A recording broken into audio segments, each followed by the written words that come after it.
Шувани браќа македонци и сестри македонки, еве денеска тука сме пред споменикот во сеќавање на најгроморозниот геноцид, трагедија од страна на така наречената европска демократија и еден од најкрвавите настани, најбрутални настани во европската и во македонската историја.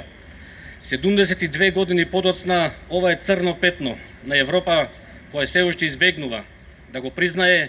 Меѓутоа, они може да прават што сакаат. Наша генерација, како македонци денешна, е да го одржуваме жив споменот на оваа човечка трагедија, на овие 28.000 деца кои што беа откорнати од своите мајки, од своите татковци, од својата татковина, од својата цивилизација, која денеска најбрутално ни ја краде вештачки создадената грчка држава по налог на Западот.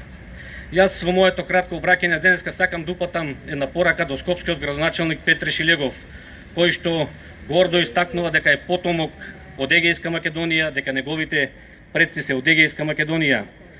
Слушам дека Шилегов донел некој план сега во оваа кампања предизборна да го обновува овој споменик или како што напишал да го разубавува овој споменик. Па мојата порака денеска сакам да ја упатам до Шилегов, кој што е дел од оваа марионетска власт, кој што е дел од овој преспански договор, кој што избриша се што е македонско, кој што го избриша името, идентитетот, историјата и традицијата на македонскиот народ.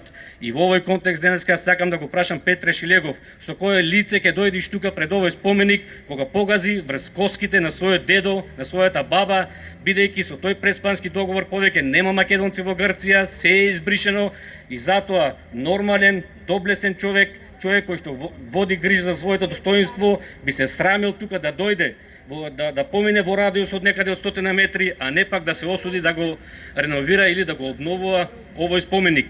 Или да подсетам на една порака уште пред 3200 години, не им верувајте на данајците кога и дарови носат.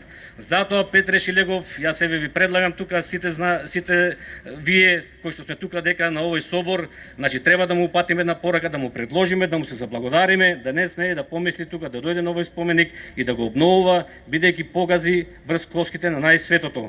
И на крај само да кажам дека еве ја делам загриженоста, пораката што ја упати и господинот Ташко Иванов, дајте до година сите како македонци да се обединиме на ова место тука, достојно да го прославиме. За нас посебно значаен момент од нашата македонска историја, да престанат делбите и на крај да се обединиме на македонски.